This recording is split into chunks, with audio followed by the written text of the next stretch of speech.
오늘 우리는 이제 골로새서 이 3장 15절부터 17절까지 말씀을 본문으로 하나님과의 관계에서 힘써야 할 것들이라는 제목을 가지고 함께 말씀 나누도록 하겠습니다. 자, 우리가 지난주에 새롭게 된 사람으로서 우리가 새롭게 됐는데 어떤 일을 행해야 되느냐, 이제 이것에 대해서 이야기를 나눴는데, 지난주 전체적으로 그 말씀이었죠. 사랑으로 열매 맺고 사랑으로 이제 서로가 서로를 용서하자, 이제 이 말씀을 이제 우리가 함께 나눴습니다. 그래서 관련된 이야기를 지난주 4가지를 나눴어요. 그래서 첫 번째로 나눴던 이야기가 무엇이었을까요?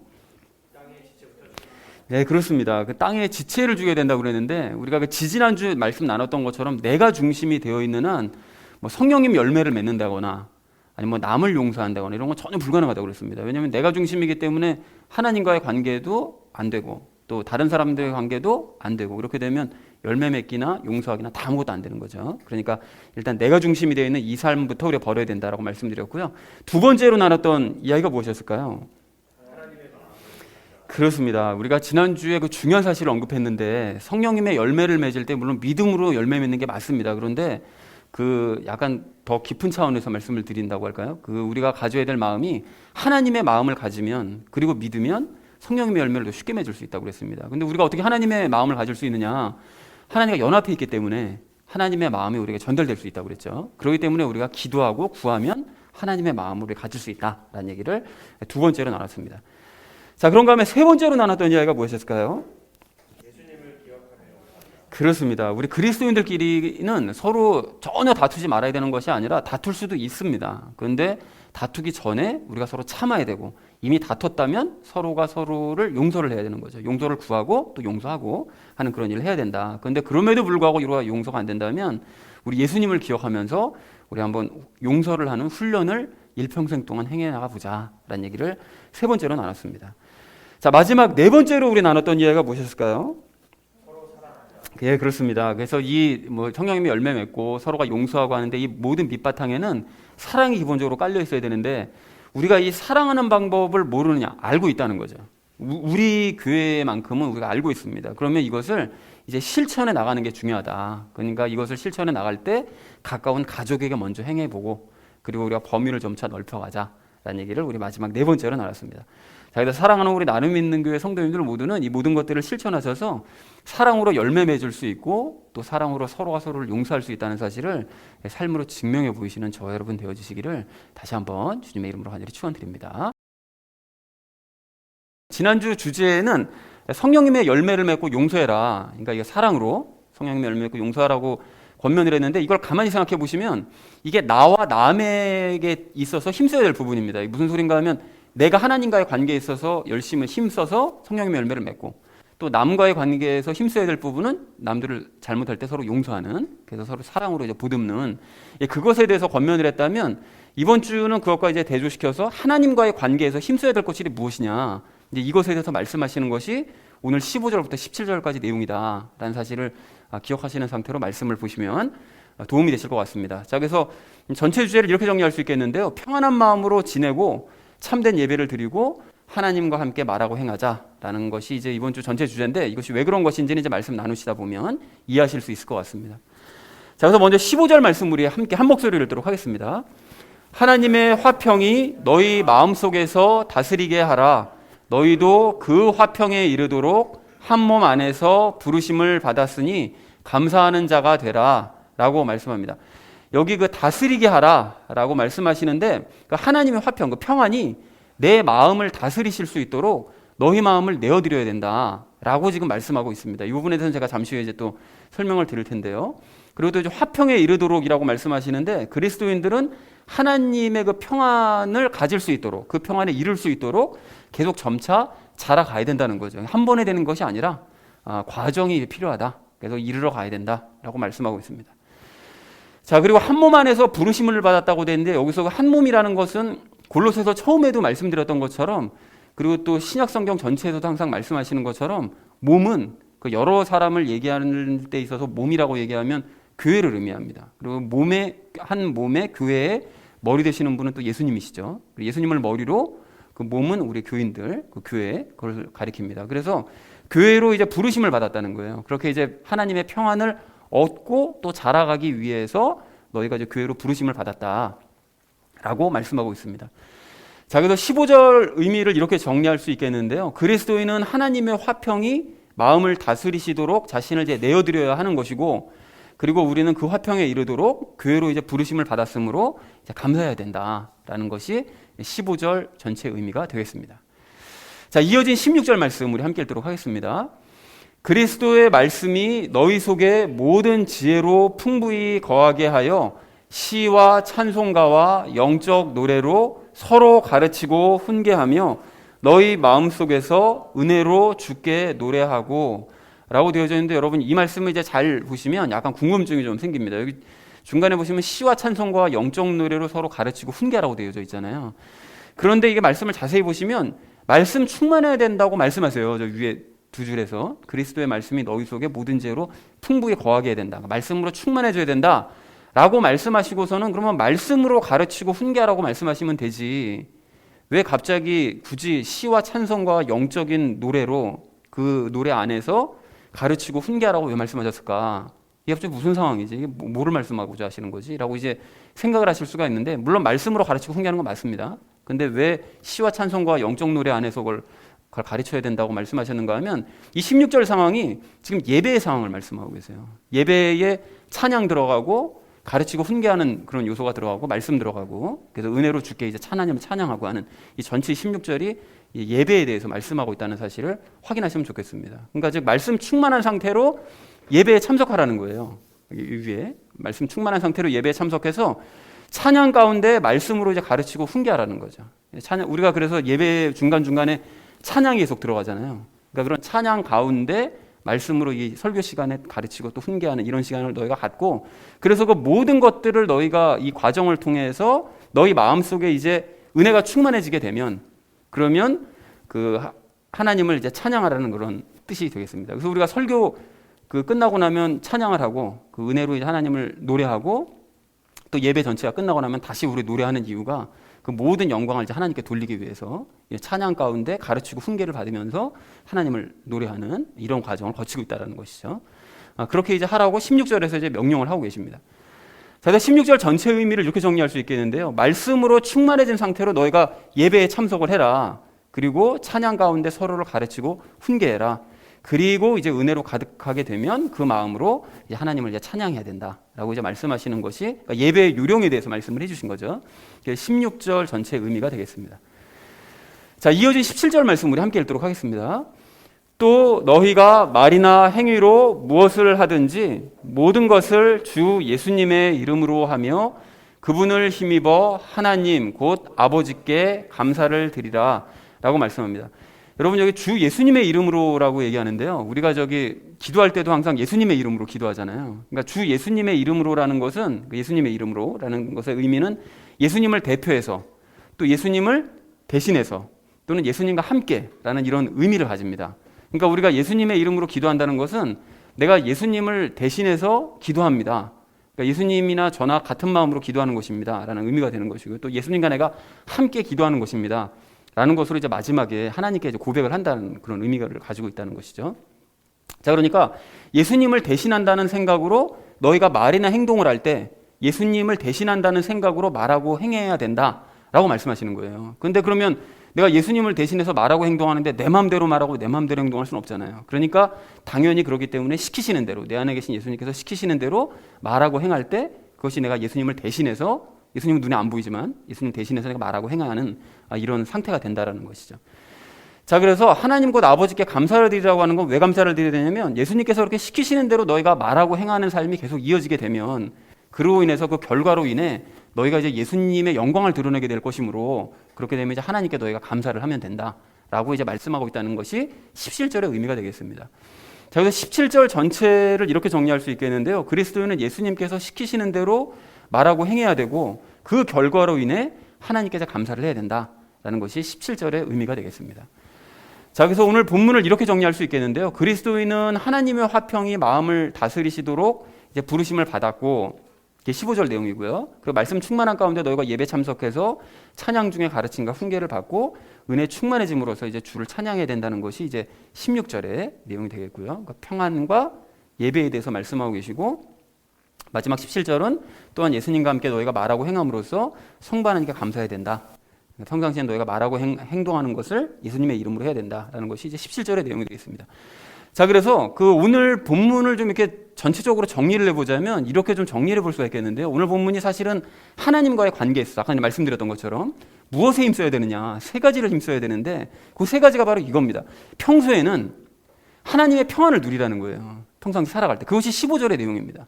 하나님의 평안을 너희가 누리고 그것을 이르러 갈 수 있도록 평상시에 이렇게 살고, 그리고 예배에 참석할 때는, 이 예배 일주일에 한 번 예배에 참석할 때는 말씀과 찬양과 은혜로 충만해진 상태로 내가 예배를 드려야 된다. 그 예배 열심히 드리는 것이 하나님과의 관계에서 중요한 것이고, 평안 누리는 것도 하나님과의 관계에서 중요한 것이고, 그리고 마지막 17절에서는 세상에 나가서 살 때는 예수님과 함께 말하고 너희가 행함으로써 감사하는 삶을 살아야 되는 것이 바로 너희가 하나님과의 관계에서 힘써야 될 부분이다.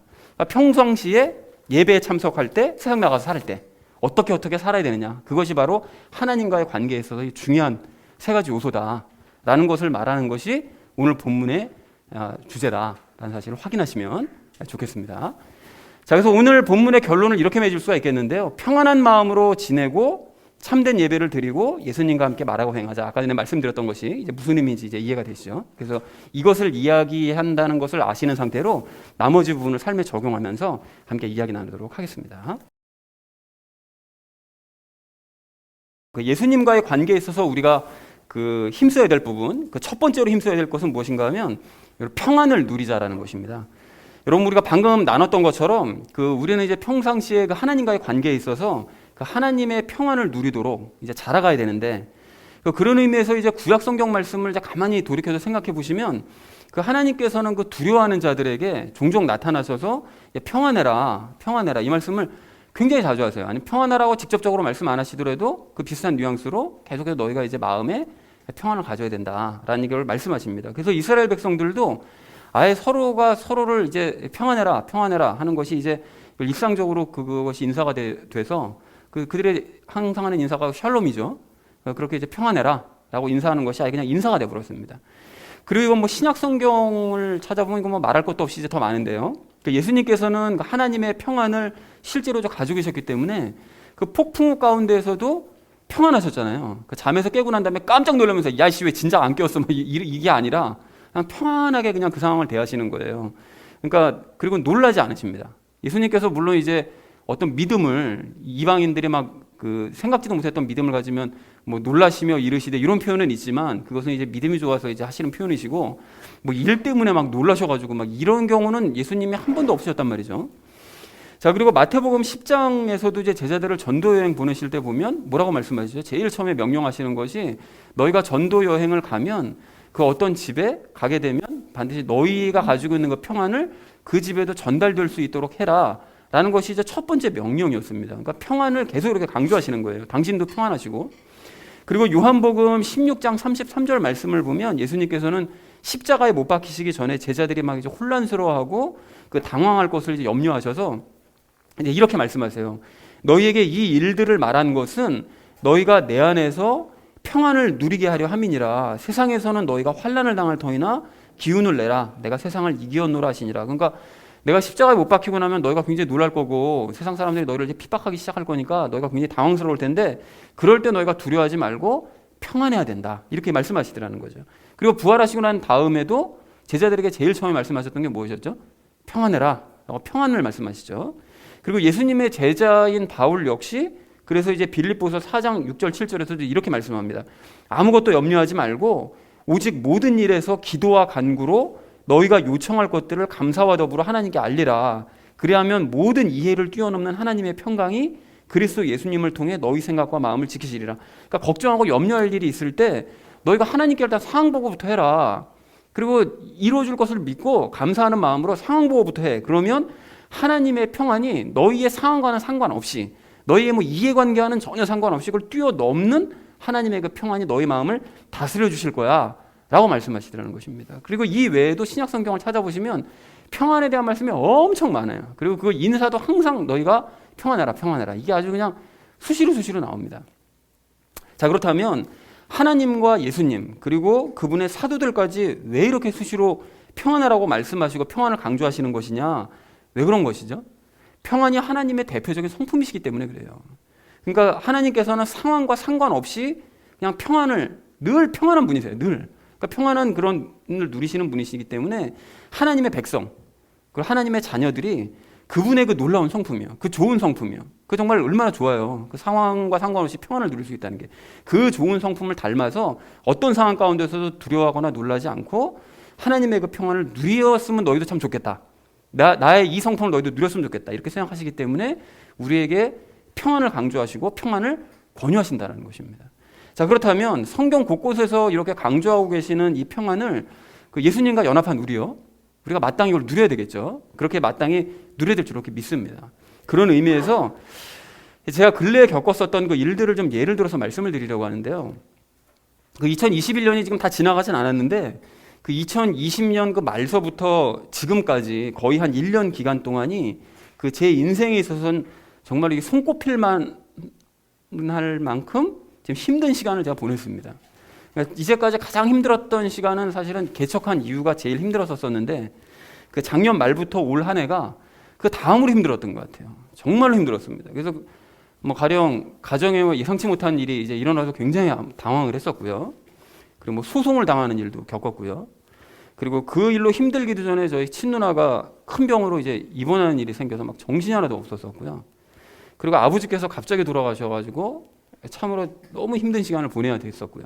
그리고 그 이후로 이 모양 저 모양으로 정말 정신적으로 힘든 일들이 계속 되는 거예요. 계속. 한 달이 멀다 하고 그냥 계속 반복됐습니다. 그 때문인지 몰라도 이까지 이제 아팠는데 그 치료까지 또 애매하게 돼버려가지고 거의 이제 1년 가까이 통증에 지금 시달리고 있습니다.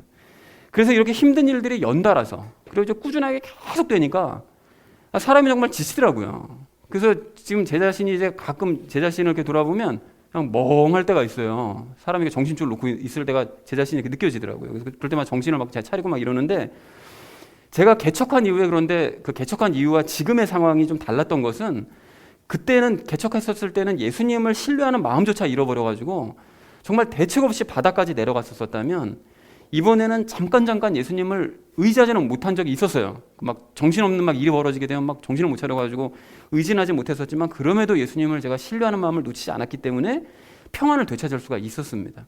그리고 무엇보다 제가 평안할 수 있었던 결정적인 이유는 그 올해 주신 말씀 때문에 그랬는데요. 제가 올해 여러분 다 받으셨죠? 그 말씀 카드 받았을 때 제가 굉장히 좋아했었거든요. 이 말씀을 보면서 참 좋아했었는데 아마도 이게 힘든 일을 겪게 될 것을 아셨던 예수님께서 그 일부러 이 말씀을 저에게 주셨던 것 같아요. 지금 돌이켜서 생각해 보니까. 그래서 그 말씀이 무슨 말씀인가 하면 요한복음 14장 27절 말씀인데요.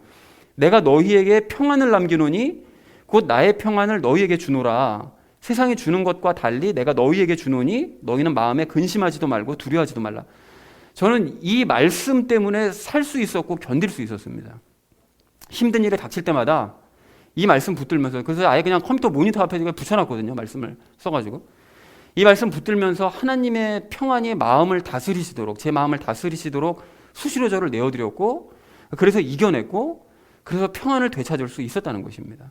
자, 그래서 여러분 우리 모두가 오늘 이 중요한 사실을 좀 다시 한번 확인을 했으면 좋겠는데요. 하나님께서는 여러분 환경이 평안해질 것이라고 말씀하지 않으세요. 너희 환경 좋아질 거야 걱정하지 마 이렇게 절대 이렇게 말씀하지 않으십니다. 환경은 늘 똑같아요. 아니 도리어 나이가 들면 들수록 여러분 제가 장담하건대 힘든 일들 더 많이 생깁니다. 점점 더 힘들어질 거예요. 환경은 진짜 계속 힘들어질 수밖에 없어요. 책임감이 점점 커지고. 그러나 달라져야 될 것이 있죠. 그렇게 힘든 환경을 대하는 우리의 마음 자세가 달라져야 됩니다. 여러분. 그런 의미에서 여러분 오늘 15절 말씀을 좀 다시 보십시오. 15절 말씀 보시면 이 말씀 중에 다스리게 하라라는 단어에 좀 주목하실 필요가 있어요. 다스리게 하라. 다스리게 하라라는 이 말씀에서 여러분 아실 수 있는 것처럼 우리는 하나님께서 나를 다스리시도록 의도적으로 의지적으로 나 자신을 내어드려야 되는 거예요. 이게 포인트예요, 여러분. 이게. 그러니까 아무것도 안 하고 그냥 가만히 있으면 하나님의 평안이 내게 오는 그게 아니고요. 의지적으로 의도적으로 나를 자꾸 내드려야 되는 거예요. 평안하게 됐으면 좋겠습니다. 이게 포인트인 거예요. 그러지 않고 내가 거부하거나 아무 생각 없이 그냥 가만히 있으면 하나님의 화평은 나를 다스리실 수가 없어요. 그리고 그렇게 되면 하나님의 평안은 결코 나에게 임하지 않는다라는 것입니다.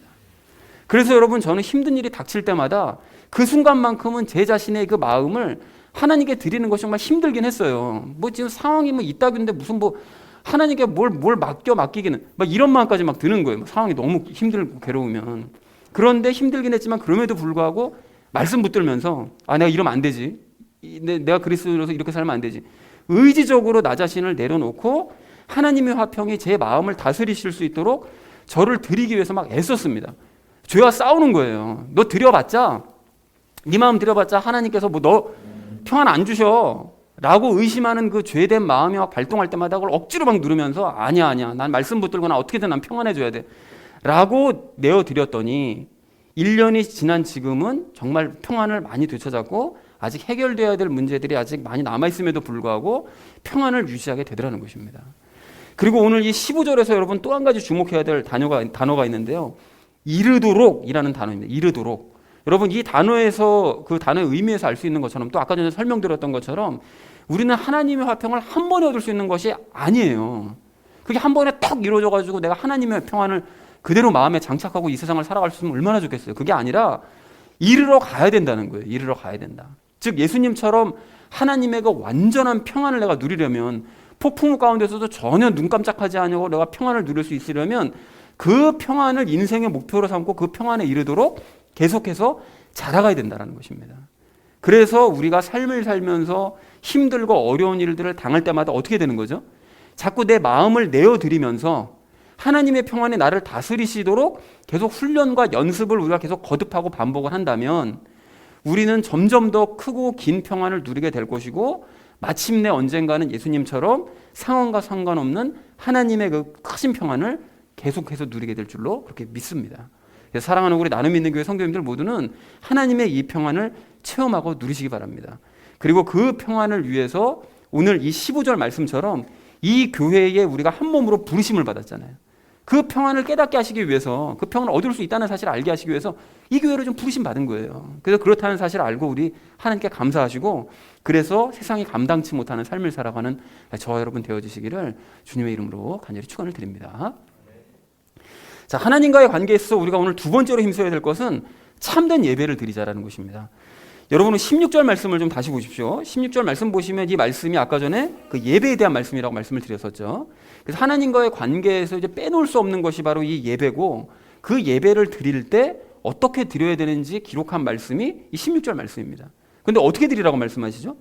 너희가 말씀 충만하고 그리고 하나님을 찬양하는 가운데 서로가 가르치고 훈계하고 그래서 하나님께 은혜로 하나님을 노래하라 라고 이제 말씀을 하십니다. 근데 여기 우선 이제 16절을 좀 보시면 무엇이 제일 눈에 띄는가 하면 찬양이 막 눈에 띄죠. 그러니까 찬양을 강조하시는 것으로 봐서 예배에 있어서 찬양이 정말 참 중요하구나 라는 사실을 알 수가 있는데 저 역시 찬양을 참 좋아하고요. 그래서 예전에도 막 찬양인도 할 때 지금은 안 믿겨지시죠. 우리가 맨날 이렇게 컴퓨터로 이렇게 막 틀어놓고 하니까 그건데 찬양인도 할 때 막 산을 막 뒤집어지고 막 이랬거든요.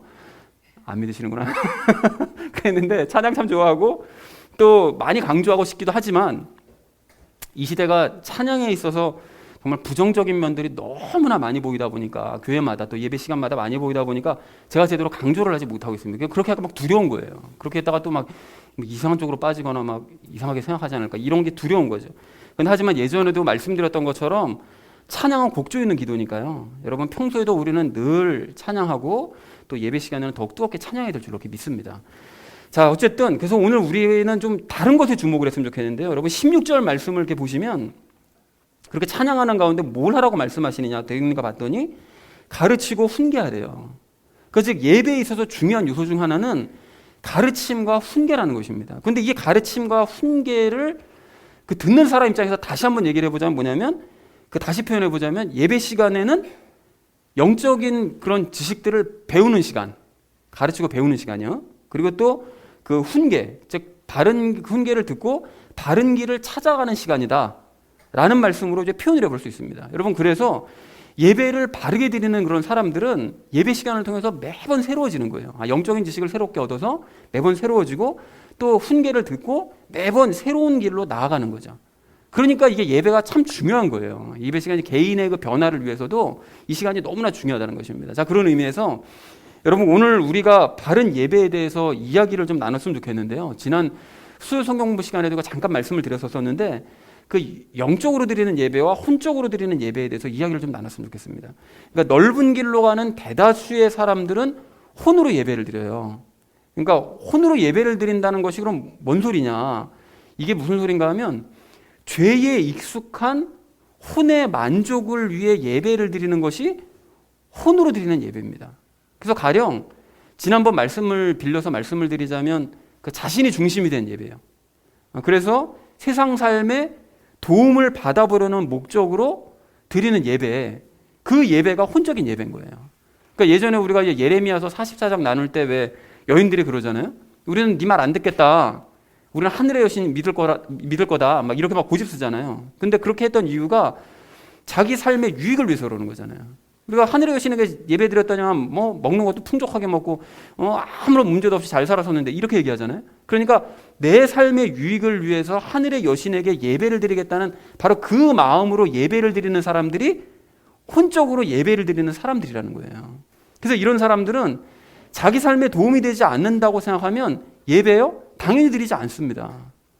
뭐 가령 예를 들어서 뭐 예배 시간에 뭐 결혼식을 가야 돼요. 근데 이게 물론 결혼식이 정말 중요한 그런 어떤 그런 의미를 가지는 경우가 있잖아요. 이제 그런 경우는 제외하고 그냥 뭐 예배하고 결혼식 딱 겹치면은 우리 그냥 결혼식 가가지고 사는 게 내 삶에 나중에 더 도움이 될 것 같으니까.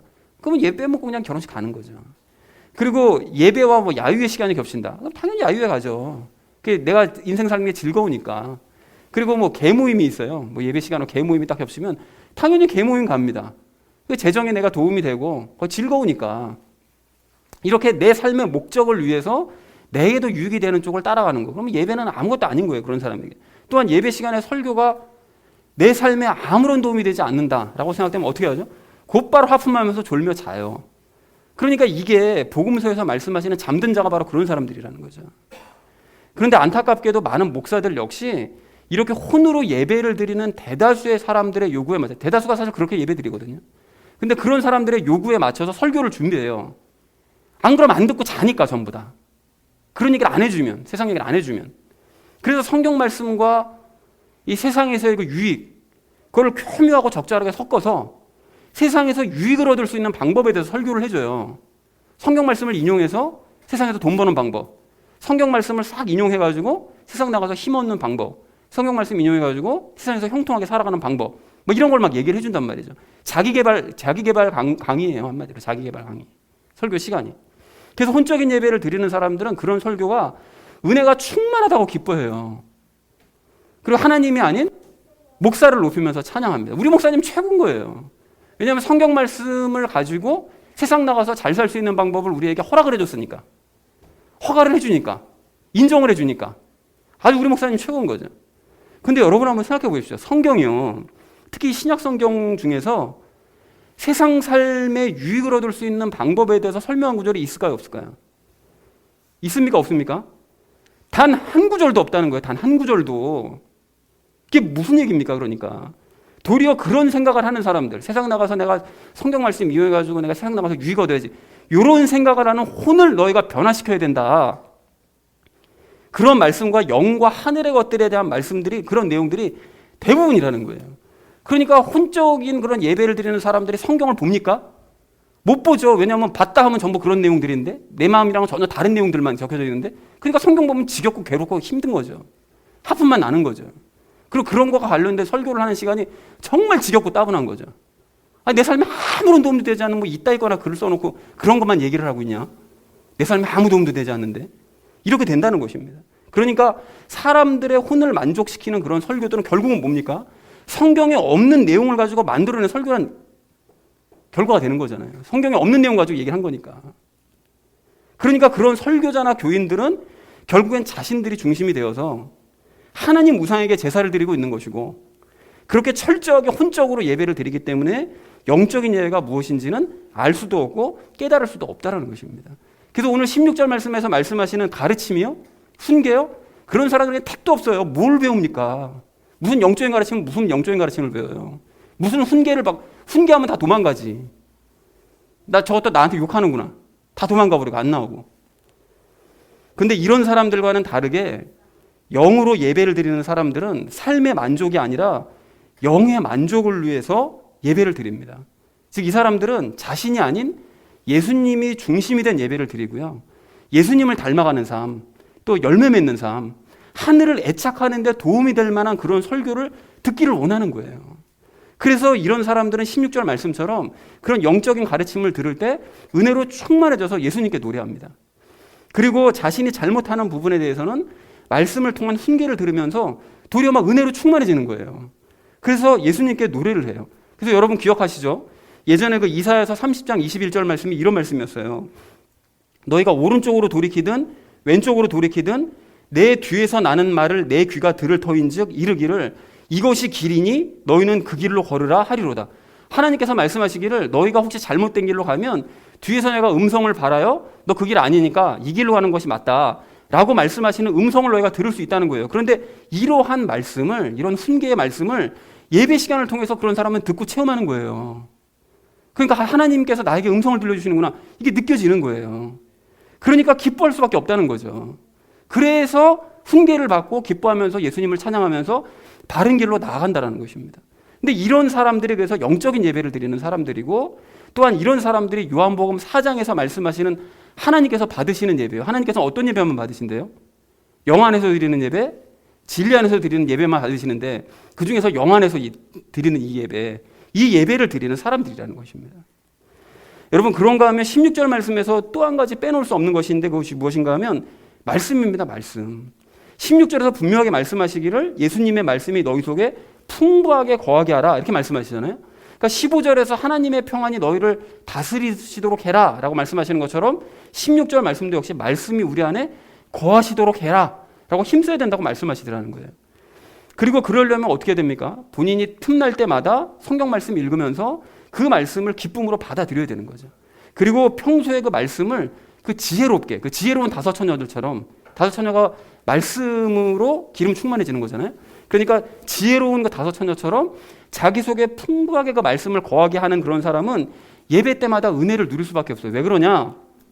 말씀은 여러분 경험해 보셔서 아시겠지만 알면 알수록 그 안에 쌓아가면 쌓아갈수록 모든 말씀들이 이게 살아있는 생명체처럼 이게 유기적으로 연결된다는 거죠.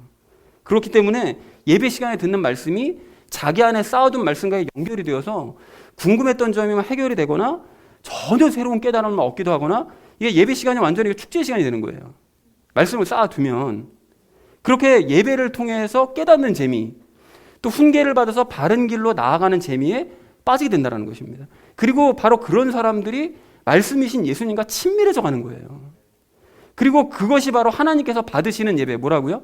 영 안에서 진리 안에서 드리는 예배를 받으시는데 그 중에서 진리 안에서, 말씀 안에서 드리는 그 예배라는 것입니다. 그런데 평소에 말씀을 자기 안에 거하게 하지 않는 그런 사람들은 예배 시간에 뭐 말씀을 들어도 안에 말씀이 없으니까 이게 도대체 이게 뭐가 좋은 건지 이게 도대체 왜 좋다는 거야 이게 분간을 못하는 거죠. 분간을. 그러니까 오직 자기 마음에 드는 말씀이요. 세상 삶에 도움이 된다고 싶은 그런 말씀만 자기 식대로 해석하면서 그냥 자기 혼자 기뻐하고 그런 비슷한 얘기만 나오면 막 기뻐하는 혼자 기뻐하는 거지. 야, 이거 세상 삶에 도움 되겠다 이거. 이렇게 되는 거죠. 그리고 자기 아는 말씀 나오면 좋아하는 아주 유아적인 예배를 드릴 수밖에 없다는 것입니다. 그리고 그렇다 보니까 10년이 지나도 20년이 지나도 늘 제자리 걸음을 할 수밖에 없다는 것이죠. 그래서 사랑하는 우리 나눔 믿는 교회 성도님들 모두는 영 안에서 또한 말씀 안에서 참된 예배 드리시기 바랍니다. 여러분 그렇다면 예배 시간마다 말씀을 통해서 배우시고 또 훈계를 들으면서 바른 길로 나아가셔서 영이 기뻐 뛰는 예배를 드리시고요. 그래서 은혜로 충만해서 예수님께 기쁨으로 노래하는 저와 여러분 되어지시기를 주님의 이름으로 간절히 축원을 드립니다. 자, 하나님과의 관계에 있어서 우리가 마지막 세 번째로 힘써야 될 것은 그 예수님의 이름으로 말하고 행하자라는 것입니다. 여러분 하나님과의 관계에 있어서 이제 우리가 세상 나가서 살 때는 그 말하고 행하는 것에 이제 주의를 기울여야 되는데요. 그런 의미에서 오늘 이 17절 말씀을 보면 뭐라고 말씀하시느냐? 그 말이나 행동을 할 때 그 예수님의 이름으로 하라고 분명하게 말씀하세요. 그죠? 근데 아까도 말씀드렸던 것처럼 예수님의 이름으로라는 것은 예수님을 대신해서 말하고 행동하라라는 이제 그런 뜻인데, 그러니까 우리는 예수님 안에 계신, 우리 안에 계신 그 예수님을 늘 인식하면서 그래서 그분이 시키시는 대로 말하고 행하는 훈련을, 그 연습을 해야 됩니다. 그러면 그 연습을 어떻게 해야 된다고 그랬죠? 말하고 행하는 연습을 어떻게 해야 되느냐? 근래에도 말씀을 드렸었죠. 내가 어떤 말을 하기 전에 내 안에 계신 예수님께 여쭤보는 거예요. 예수님 이 말을 해도 되나요? 이걸 여쭈어야 되는 것이고 행동을 하기 전에도 예수님 제가 이런 행동을 해도 됩니까? 이것을 여쭤봐야 된다고 그랬습니다. 그러면 예수님께서 그 말을 해도 되는지 하지 말아야 되는지, 그 행동을 해도 되는지 하지 말아야 되는지를 가르쳐 주시는데, 문제가 뭔가 하면 이런 말씀을 처음서부터 알아채기는 쉽지가 않다는 거예요. 그래서 이런 것은 경험을 통해서 배워 나가야 돼요. 계속 꾸준하게. 그래서 시간이 지나다 보면 이제 그런 경험들이 쌓여서, 아, 이럴 때는 내가 이런 말을 해도 되는지 안 해도 되는지, 또 이럴 때는 이런 행동을 해도 되는지 안 해도 되는지를 점차 이제 구별을 할 수 있게 됩니다. 자, 그런데 이런 연습을 하지 않아도 확실하게 구별할 수 있는 경우도 있는데, 그런 경우가 어떤 경우인가 하면, 여러분 육신이 아프시거나 혹은 육신이 어딘가 좀 안 좋거나, 아니면 내가 혼이 좀 안 좋을 때, 즉 생각이 막 복잡하거나 막 감정적으로 뭔가 좀 안 좋은 이런 상황에서는 말하거나 행하는 것을 가급적이면 삼가시는 것이 좋습니다. 왜 그런가 하면 그럴 때는 예수님께서 시키시는 대로 말하고 행동하기가 굉장히 어려워요.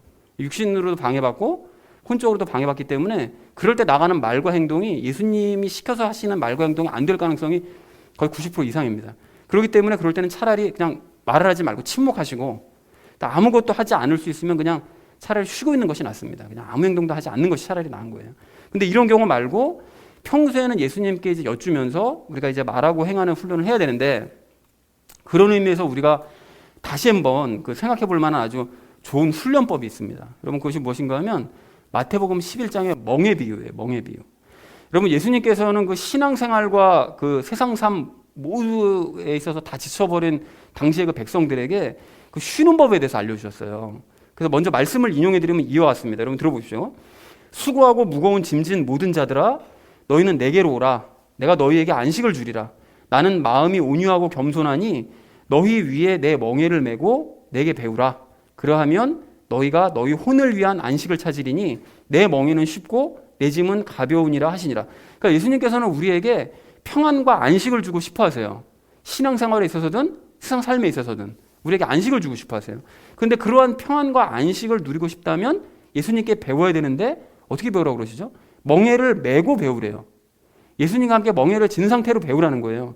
그러면 뭘 배우라고 말씀하시느냐 봤더니 온유와 겸손함을 배우라고 말씀하십니다. 근데 여러분, 온유와 겸손이 뭔지를 알아야 배우겠죠. 근데 온유는, 성경에서 말씀하시는 온유는 뭐라고 그랬죠? 성격이 유순한 게 온유입니까? 그게 아니라고 그랬잖아요. 예수님께 통제받는 삶이 온유라고 그랬잖아요. 그죠? 예수님께 통제받는, 예수님께서 시키시는 대로 행하는 게 온유고, 그리고 겸손은 뭡니까? 어린아이처럼 나는 혼자 힘으로 아무것도 할 수 있는 것이 없다 라는 것을 고백하는 것이 겸손이라고 그랬습니다. 그러니까 신앙생활을 하거나 세상 나가서 살아갈 때 자신이 할 수 있는 것은 아무것도 없다는 사실을 예수님께 고백하면서, 이게 겸손이죠. 그러니까 예수님께서 시키시고 이끄시는 대로 저는 말하고 행하겠습니다. 이것이 온유죠. 이렇게 고백을 하면 예수님께서, 그 함께 지신 그 예수님께서, 멍에를 지신 예수님께서 그 멍에를 대신 져주심으로 말미암아 내 삶이 쉽고 가벼워질 수 있다는 거예요. 예수님께서 말씀하시기를, 제가 예수님께 말하고 행하는 방법을 여쭙는 것에 대해서 설명하다 갑자기 멍에의 비유를 말씀드린 이유가 바로 여기 있습니다. 우리가 예수님의 이름으로 말하고 행하려면, 즉 예수님께서 시키시는 대로 말하고 행동을 하려면 예수님께 수시로 여쭈면서 말하고 행동을 해야 되는데, 그런데 그렇게 여쭐 때 우리가 어떻게 하라는 거죠? 마태복음 11장의 이 말씀처럼 저 예수님, 말하고 행동을 해야 되는 이런 상황 중에 제가 어떻게 말하고 어떻게 행동해야 될지를 모르겠어요. 겸손하게 고백하라는 거예요. 그러니까 예수님께서 제가 어떻게 말하고 행해야 될지를 알려주세요 라고 이게 온유죠. 이렇게 고백을 하게 되면 함께 멍에를 지신 예수님께서 어떻게 말하고 내가 어떻게 행동해야 될지를 답을 알려주신다는 거예요. 그걸 점차 시간이 지나면 지날수록 점점 더 크게 말씀해 주신다는 거예요. 그럼 점차로 예수님께서 시키시는 대로 말하고 행동하게 되고, 그렇게 되면 삶도 신앙생활도 점차 가볍고 쉬워지게 된다는 것입니다. 여러분 이해가 되셨나요? 자, 그러나 이러한 과정이 이제 참 쉬우면 좋겠는데 이게 쉽지는 않아요. 이게 왜 안 쉽습니까? 여쭙는 걸 자꾸 까먹거든요. 여쭙는 걸. 말씀을 드려야 되는데 이거 시작을 안 하니까. 이거 자꾸 까먹는 데다가 여쭙고 난 다음에도 어떻게 됩니까? 멍에를 내가 그냥 막 혼자 한번 접으려고 막 힘쓰고 막 난리가 나거든요. 막. 이게 습관이 돼 있습니다. 그러니까 내가 힘쓰는 게 워낙 노력하는 게 습관이 돼 있다 보니까 내가 막 나대는 게 이게 습관이 돼 있단 말이죠. 그런데 그렇기 때문에 예수님께서 마태복음 11장 29절에서 예수님께 배우라고 그래서 말씀하신 것입니다. 배워라. 멍에를 함께 메고 너가 나랑 같이 이제 고생도 앞으로 해나가야 되는데 옆에 계신 예수님께 자꾸 여쭈면서 말하고 행동하는 법을 배워야 된다. 그 온유하고 겸손하게 하는 방법을, 그 삶을 배워야 된다라고 말씀하시더라는 거예요. 그러므로 저와 여러분 모두가 오늘 이후로 각자 좀 기간을 정해놓고 연습을 하기 원합니다. 그동안 여러분 잊고 있었다면 예수님과 함께 이 멍에를 지고 있다는 사실을 여러분 다시 한번 기억하시고요. 그걸 인식하시고요. 그 상태로 내가 말하고 행하는 것을 어떻게 해야 되는지 순간순간 여쭈면서 말하고 한번 행해보자라는 것입니다. 이게 뭐 너무 길게 잡지 마시고요. 뭐 일주일이면 일주일, 한 달이면 한 달, 내 기간 동안 한번 그거에 한번 전념해보리라 라고 생각을 하시고 한번 행해보자는 거예요. 그리고 그렇게 행했을 때 결과가 어떻게 되는지를 뭐 기록을 하시든지 뭐 기억을 하시든지 확인해 보시자는 거예요. 그래서 가령 여러분 어려운 상황에 처할 때가 분명히 생길 거잖아요. 오늘 예배 마치고 이제 집에 돌아가면 또 어려운 상황 처할 수가 있어요. 근데 그렇게 어려운 상황에 처했을 때 오늘 15절 말씀처럼 예수님, 그러면 제가 어떻게 해야 하나님의 평안이 저를 지배할 수 있는 겁니까? 여쭈세요. 제가 구체적으로 어떻게 해야 되죠? 이걸 여쭙고, 그래서 시키시는 대로 마음을 내가 드렸을 때 하나님의 평안이 정말 나를 지배해서 내가 정말 이런 상황 가운데서도 마음이 평안해지는지 확인해 보시자는 거예요. 또한 예배를 드릴 때 16절 말씀처럼 예배를 어떻게 드려야 되는 것인지 예수님께 여쭙고, 그래서 말씀에 전념하는 상태로 진리의 예배를 드려보고, 또 예수님을 중심으로 영 안에서 예배를 드렸을 때 정말로 은혜가 넘치고 하나님을 정말 노래하게 되는지를 여러분 확인을 한번 해보시자는 것입니다. 그리고 세상에 나가서 사실 때도 17절 말씀처럼 순간순간 내가 어떻게 말하고 행동해야 되는지 계속 예수님 인식하면서 여쭸을 때, 그리고 맡겼을 때 결과가 어떻게 나는지 여러분 확인을 하시고, 그래서 그 결과로 하나님께 감사하는 우리 모두가 되기를 소망을 합니다. 아니, 그렇게 하시면 반드시 감사하게 되어져 있어요. 그래서 사랑하는 우리 나눔 믿는 교회 성도님들 모두는 예수님의 이름으로 말하고 행동하는 성도님들 되어가시기 바랍니다. 여러분, 그 일을 위해서 예수님과 함께 멍해지고 계신다는 사실 여러분 기억하시고요. 온유하고 겸손한 태도로 늘 여쭙고 또 배우심으로 말미암아 삶이 점차 가벼워지시고, 그래서 하나님을 소리 높여 찬양하는 삶을 사시는 저와 여러분 되어주시기를 주님의 이름으로 간절히 축원을 드립니다. 자, 이제 말씀을 정리합니다. 오늘 우리는 하나님과의 관계에 있어서 힘써야 될 그 세 가지에 대해서 이야기 나눴는데요. 평안 누리자고 그랬죠. 이 평안은 하나님의 굉장히 중요한 성품인데 하나님께서는 이 평안을 우리에게 주기 원하신다. 이거 정말 잘된 일 아닙니까? 우리가 그렇게 막 기도하고 막 애써도 하나님께서 그냥 안 줄래 이러시면 정말 골치 아픈데 주기를 원하신다는 거예요. 그러니까 어떻게 하면 됩니까? 하나님께 마음을 드리자는 거예요. 그래서 하나님의 그 평안이 나를 다스리도록 해보자. 그렇게 연습해서 그 평안에 이르러 가자라는 것이 첫 번째 이야기였고요. 두 번째는 참된 예배 드리자고 그랬죠. 혼의 예배를 드리는 사람들은 자기 삶에 도움되지 않으면 완전히 예배에 실망한다. 그러나 영의 예배를 드리는 사람은 예수님을 닮는 삶에 대해서 도움받는 걸 이걸 정말 기뻐한다. 그래서 예배 중에 가르침 받고 훈계 받는 거를 정말 기뻐한다. 또한 그런 사람들은 말씀을 쌓고 말씀으로 예배 드린다. 그러니까 우리도 영과 진리 안에서 예배 드리자. 그렇게 해서 은혜 충만해서 하나님을 이제 찬양하자라고 했고요. 그리고 예수님의 이름으로 말하고 행하자고 마지막으로 말씀드렸었죠. 예수님을 대신해서 말하고 행하려면 수시로 예수님께 여쭙고 이제 해야 되는데, 그걸 위해서 우리가 멍에 비유에 대해서 말씀을 드렸습니다. 그러니까 온유와 겸손을 배워가면서 연습을 하자. 그렇게 해서 삶을 가볍게 하고, 그래서 하나님 결과를 보면서 하나님을 찬양하자라고 이제 말씀을 드렸습니다. 그래서 사랑하는 우리 나눔 있는 교회 성도님들 모두는 오늘 말씀도 여러분 꼭 잘 기억하시고 실천을 하셔서 하나님과 더욱더 깊은 관계 맺어가시는, 하나님과의 관계에서 중요한 것들이니까요. 더 깊은 관계를 맺어가시는 저와 여러분 되어주시기를 주님의 이름으로 간절히 축원드립니다. 우리 함께 기도하겠습니다.